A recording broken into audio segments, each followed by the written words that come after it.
Ashoka bio classes में आपका स्वागत है। आज हम बात करेंगे कोशिका से संबंधित कुछ तथ्यों के बारे में। तो आइए वीडियो शुरू करते हैं। बात करते हैं पहले क्वेश्चन की। तो जीवन की मौलिक इकाई किसे कहते हैं? तो जीवन की मौलिक इकाई का मतलब यह है कि जीवन की शुरुआत किससे होती है। तो जीवन की शुरुआत किससे होती है? कोशिका से। ऐसी बोलते हैं कोशिका, कोशा या सेल। अब ये बात हो रही है कि कोशिका की खोज किसने किया। तो कोशिका की खोज लगभग सभी को पता है। कोशिका की खोज रॉबर्ट हुक ने किया था 1665 में। इन्होंने कैसे किया था? सूक्ष्मदर्शी का जब आविष्कार हुआ था तो सूक्ष्मदर्शी में उन्होंने क्या किया था, जो कार्क का टुकड़ा था, कार्क का टुकड़ा रख कर सूक्ष्मदर्शी पे देखा तो इनको मधुमक्खी के छत्तों जैसी संरचना दिखाई दिया। तो इसी मधुमक्खी के छत्ते जैसे जो होल होते हैं, कोठरियाँ होती मधुमक्खी के छत्ता में, तो उसी छत्ते जैसी संरचना दिखाई दिया तो उसी को नाम दिया इन्होंने कोशिका। बाद में पता चला कि एक्चुअल में वो कोशिका नहीं थी बल्कि कोशिका भित्ति थी। तो कोशिका और कोशिका भित्ति दोनों का खोज किसने किया? रॉबर्ट हुक ने। जीवित कोशिका की खोज किसने किया? तो जीवित कोशिका की खोज किया था एंटोनी वान लीवेनहॉक ने 1674 ईस्वी में। एंटोनी वान लीवेनहॉक वास्तव में जीवाणु का खोज किए थे। तो जीवाणु क्या होती है? एक कोशिका होती है। तो इस तरह से जीवित कोशिका का खोज और जीवाणु का खोज दोनों किसने किया? एंटोनी वान लीवेनहॉक ने।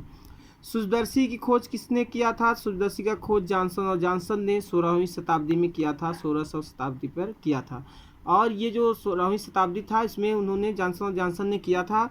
और बात करते हैं संयुक्त सूक्ष्मदर्शी का खोज। तो संयुक्त सूक्ष्मदर्शी का खोज किया था विल्सन ने 1710 में। और जबकि इलेक्ट्रॉन सूक्ष्मदर्शी का खोज, तो इलेक्ट्रॉन सूक्ष्मदर्शी का खोज किया था नाल और रस्का ने। किस सन में? 1931 से 1932 के बीच की बात है। आगे बात करते हैं कोशिका सिद्धांत किसने दिया। तो कोशिका सिद्धांत जो दिया था स्लाइडेन और स्वान ने दिया था 1838 और 39 में। किसने दिया था? स्लाइडेन और स्वान ने। इस कोशिका सिद्धांत में सुधार किया, संशोधन किया गया। तो संशोधन किसने किया था? तो कोशिका सिद्धांत में संशोधन किसने किया था? तो रडोल्फ विर्चो ने इसमें संशोधन किया था। किसमें? कोशिका सिद्धांत पे। कोशिका सिद्धांत किसने दिया था? स्लाइडेन और स्वान ने। कोशिका सिद्धांत कुछ कोई विशेष सिद्धांत नहीं है, इसमें बस यही है कि प्रत्येक कोशिका जो प्रत्येक जीव जो होते हैं वो कोशिका की बनी होती है। प्रत्येक जीव किसके बने होते हैं? कोशिका के। और जो ये कोशिकाएं होती हैं अपनी पुरानी वाली कोशिकाएं से ही नई कोशिकाओं का निर्माण होता है। तो इसी दोनों बातों को उन्होंने कोशिका सिद्धांत का रूप दिया था। और इसमें सुधार किसने किया था? रडोल्फ विर्चो ने। किसमें? 1855 में। आगे बात करते हैं प्रोकैरियोटिक कोशिका में। प्रोकैरियोटिक कोशिका यानी कि जो जीवाणु कोशिका होती है जिसमें केंद्रक नहीं होता है। तो प्रोकैरियोटिक कोशिका में अनुवांशिक पदार्थ पाया जाता है। वो अनुवांशिक पदार्थ कहाँ पाया जाता है? तो चूंकि केंद्रक तो होता नहीं है, इसमें केंद्रक नहीं होता है, तो जो अनुवांशिक पदार्थ होता है किस रूप में होता है? न्यूक्लियाइड के रूप में, यानी केंद्रकाभ जिसको बोलते हैं, न्यूक्लियाइड या केंद्रकाभ, इसी को बोलते हैं जीनोफोर। तो जीनोफोर। तो ये पूछा गया क्वेश्चन इस बार टीजीटी 2021 में पूछा था कि जो जीवाणु होते हैं, जीवाणु का अनुवांशिक पदार्थ किस रूप में होता है? किस रूप में होता है? जीनोफोर के रूप में। ये ऑप्शन था। जब किसी क्या बोलते हैं? न्यूक्लियाइड या केंद्रकाभ भी बोला जाता है। अगला क्वेश्चन प्रोकैरियोटिक कोशिका के कोशिका चक्र में लगा समय। प्रोकैरियोटिक कोशिका के कोशिका चक्र में लगा समय। तो कोशिका चक्र क्या होता है? जब कोशिका विभाजित होती है उसको बोलते हैं यम फेज। यम फेज के बाद वो क्या होती है? जी1, फिर जी1 फेज, फिर एस फेज, फिर जी2, फिर एम फेज। यानी कहने का मतलब कोशिका जब नया बनी, फिर बढ़ के फिर विभाजन योग्य होती है, फिर विभाजित होती है। तो विभाजन में एक कोशिका नया बनी और फिर पुरानी होकर विभाजन में समय जो लगता है उसी को बोलते हैं कोशिका चक्र। तो प्रोकैरियोटिक कोशिका यानी जीवाणु की कोशिका में जो होता है जिसमें केंद्रक नहीं होता है उनमें कितना समय लगता है कोशिका चक्र पूरा होने में? 20 से 60 मिनट का।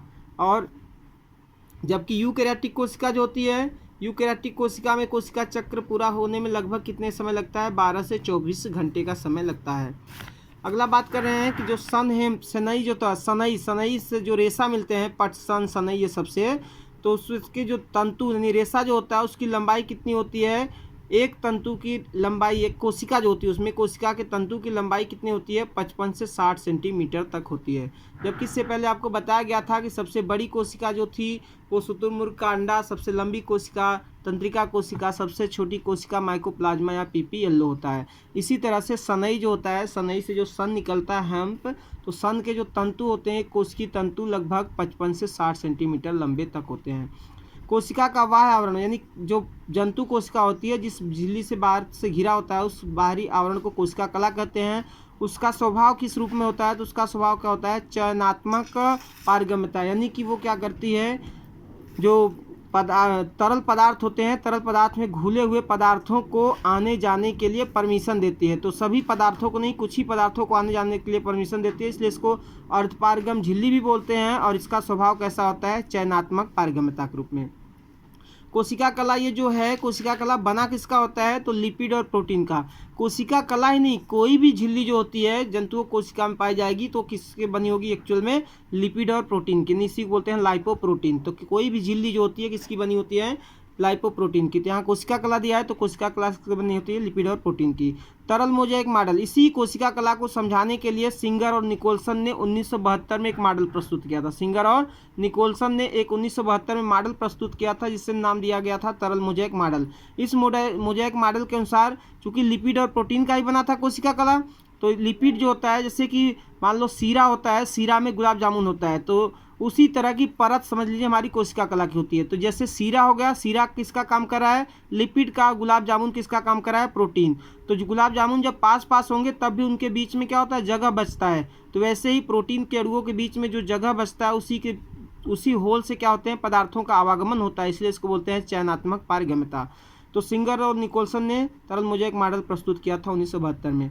अगला क्वेश्चन है, पादप कोशिका की कोशिका भित्ति बनी होती है। तो पौधे की कोशिका जो होती है, कोशिका भित्ति मुख्यतः किसकी बनी होती है, सेलुलोज की। जंतु कोशिका में तो आपको पता है कोशिका भित्ति नहीं पाई जाती है, और पौधे कोशिका में पाई जाती है। तो पौधे कोशिका में क्या होती है, मुख्यतः सेलुलोज होता है। बाकी अन्य पदार्थ भी होते हैं लेकिन मेन क्या होता है, सेलुलोज होता है। जीवाणु कोशिका की कोशिका भित्ति बनी किसकी होती है, तो जीवाणु कोशिका की बनी होती है किससे, पेप्टाइडोग्लाइकन्स की। ये भी टीजीटी में क्वेश्चन पूछा था इस वर्ष। तो पेप्टाइडोग्लाइकन्स की बनी होती है जीवाणुओं की कोशिका भित्ति। शैवाल की कोशिका भित्ति किसकी बनी होती है, जिसको शैवाल मीन्स काई, जिसको काई बोलते हैं हम लोग। तो शैवाल की कोशिका भित्ति बनी होती है ग्लाइकोप्रोटीन व पॉलीसैकेराइड की। किसकी बनी होती है, ग्लाइकोप्रोटीन व पॉलीसैकेराइड की। जीव द्रव्य, अगला क्वेश्चन है, जीव द्रव्य का खोज किसने किया, तो जीव द्रव्य का खोज किया था डुजार्डिन। जीव द्रव्य क्या होता है, जो कोशिका कला के अंदर का पूरा क्षेत्र होता है उसी को बोलते हैं जीव द्रव्य। जैसे आपने अंडा देखा होगा, उबला हुआ अंडा, तो उबले हुए अंडे के ऊपर जो ऊपर वाला सफ़ेद बाहर वाला परत होता है तो कैल्शियम कार्बोनेट होता है। उसके जस्ट नीचे एक झिल्ली होती है, और जो हम खाते हैं उबला हुआ भाग, तो जो भाग हम लोग खाते हैं वो होता है जीव द्रव्य, और जो उसके ऊपर पतली सी झिल्ली है वो होता है जीव द्रव्य कलानी कोशिका कला। तो जो उबला हुआ भाग होता है जिसको हम खाते हैं वो क्या होता है, जीव द्रव्य। तो वैसे हर एक कोशिका में जीव द्रव्य होता है। तो जीव द्रव्य का खोज किसने किया था, डुजार्डिन ने। और उस अंडे के ऊपर का जो झिल्ली है उसको क्या बोलते हैं, कोशिका कला। तो जीव द्रव्य का खोज किसने किया था, डुजार्डिन ने। और जीव द्रव्य यानी उसी को इंग्लिश बोलते हैं प्रोटोप्लाज्म। तो प्रोटोप्लाज्म नाम किसने दिया था, तो पुरकिंजे ने नाम दिया था, नामकरण पुरकिंजे ने, और खोज किसने किया था, डुजार्डिन ने। अगले बात करते हैं, जीव द्रव्य जीवन की भौतिक आधारशिला, यानी कहने का मतलब जीव द्रव्य द्वारा ही जीव की उत्पत्ति होती है। जीव द्रव्य है तो जीव है, नहीं तो नहीं है। तो जीव द्रव्य जीवन की भौतिक आधारशिला, ये जो फैक्ट है, ये जो बात है, किसने कहा था, तो हक्सले ने कहा था। केंद्रक की खोज किसने किया था, तो रॉबर्ट ब्राउन ने किया था। और केंद्रक जो होता है, जैसे हमारे शरीर का नियंत्रण कौन करता है, मस्तिष्क, ऐसे ही कोशिका के जितने भी कार्य हैं उनका नियंत्रण मैक्सिमम कौन करता है, केंद्रक। तो इसीलिए कोशिका का नियंत्रण केंद्र क्या कहलाता है, केंद्रक। यानी कोशिका का मस्तिष्क कौन कहा जाएगा, तो केंद्रक कहलाता है। और माइटोकॉन्ड्रिया की खोज किसने किया था, तो माइटोकॉन्ड्रिया की खोज किया था कोलिकर ने 1880 में। और अगले वीडियो में हम लोग माइटोकॉन्ड्रिया के बारे में डिटेल जानकारी प्राप्त करेंगे। तो वीडियो को ज़्यादा से ज़्यादा लाइक करिए, शेयर करिए, सब्सक्राइब करिए। ये वीडियो जो है कंपटीशन के लिए भी उपयोगी होगा। इसके अलावा कक्षा 11 और कक्षा 9 के सिलेबस में ये दिया गया है। तो वीडियो देखने के लिए धन्यवाद।